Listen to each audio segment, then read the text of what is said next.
नमस्कार, मैं हूं संजीव चौहान और आप देख रहे हैं श्रेष्ठ भारत। इन दिनों यूपी पुलिस की एक महिला डीएसपी सुर्खियों में है। इन सुर्खियों की वजह महिला डीएसपी तो है ही, लेकिन उनसे कहीं ज्यादा महिला डीएसपी का पूर्व पति खबरों में है। ये पूर्व पति इसलिए क्योंकि 2 साल पहले ही डीएसपी ने अपने पति को तलाक दिया था।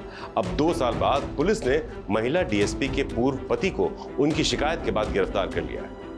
अब आप सोच रहे होंगे कि इसके पीछे कहानी क्या है, तो हम आपको सिलसिलेवार तरीके से इस पूरी कहानी को समझाते हैं। अब कहानी चौंकाने वाली इसलिए है क्योंकि लोगों को धोखेबाजों से सावधान करने वाली पुलिस, जी हां, और पुलिस अधिकारी खुद ही एक ऐसे धोखेबाज के चक्कर में फंसी कि मुसीबतें उनका पीछा नहीं छोड़ रही हैं। यानी ये खुद पोस्टेड थी डीएसपी के तौर पर कि लोगों को मुसीबतों से बचाएं, लेकिन एक मुसीबत इनके गले ऐसी आन पड़ी कि ये आज तक परेशान है। तो इनकी मुसीबतों के बारे में भी बात करेंगे, लेकिन पहले इनके जो महिला के डीएसपी बनने की कहानी हम आपको बताते हैं, जो बेहद दिलचस्प है। इनका नाम है श्रेष्ठा ठाकुर और वो यूपी के उन्नाव की रहने वाली हैं। इनकी प्राथमिक पढ़ाई लिखाई उन्नाव में हुई, जिसके बाद वो बाकी की पढ़ाई करने कानपुर गई। कानपुर में श्रेष्ठा ने देखा कि लड़के लड़कियों से अक्सर छेड़खानी करते हैं। पुलिस से श्रेष्ठा ने इसकी शिकायत भी की, लेकिन पुलिस ने कोई ठोस कार्रवाई नहीं की। जिसके बाद श्रेष्ठा ने तय किया कि वो खुद एक पुलिस अधिकारी बनकर महिला अधिकारियों के लिए काम करेंगी, खुद महिला अधिकारों का परचम बुलंद करेंगी, खुद पुलिस अधिकारी बनकर। तो अपनी इस इच्छा के बारे में श्रेष्ठा ने अपने परिवार को बताया।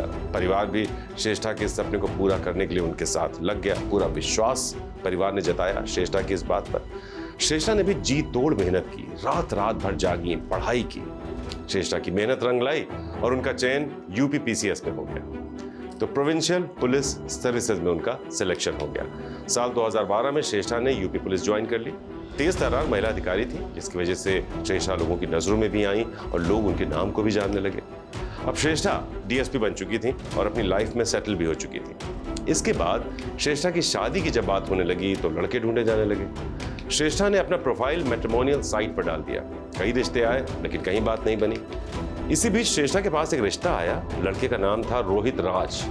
उसने अपने प्रोफाइल में यह बताया कि वो आईआरएस यानी इंडियन रेवेन्यू सर्विसेज का अधिकारी है और बतौर कमिश्नर झारखंड की राजधानी रांची में तैनात है। श्रेष्ठा और उसके पिता ने जब ये पता चला तो उन्होंने जानकारी इकट्ठा करनी शुरू की।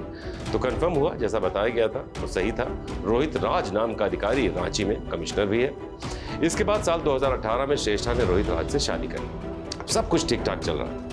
कुछ ही महीने बीते होंगे, श्रेष्ठा को रोहित पर शक होने लगा, क्योंकि वो नौकरी पर नहीं जाता था। नौकरी पर न जाने के लिए वो कई बहाने बनाता था। इस बीच श्रेष्ठा की जहां पर पोस्टिंग होती, रोहित वहां पहुंचकर लोगों को यह बताता कि वो महिला अधिकारी का पति है। केस में फेवर कराने के नाम पर उसने कई लोगों से पैसे तक ले लिए। इस बात का पता जब श्रेष्ठा को चला तो उसने रोहित की और ज्यादा खोजबीन करनी शुरू की। तब ये पता चला कि रोहित राज कोई और है जो रांची में बतौर कमिश्नर तैनात है।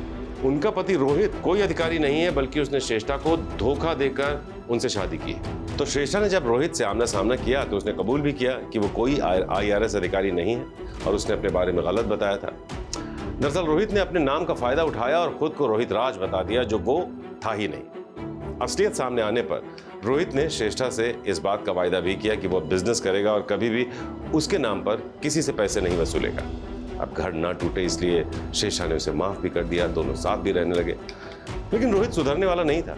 कुछ ही महीने शांत रहने के बाद रोहित ने श्रेष्ठा के नाम पर फिर से वसूली का धंधा शुरू कर दिया। रोहित की लगातार शिकायतें श्रेष्ठा को मिल रही थी। उसने रोहित को कई बार समझाया, लेकिन रोहित अपनी हरकतों से बाज नहीं आया। लिहाजा शादी के 2 साल बाद श्रेष्ठा और रोहित के बीच तलाक हो गया।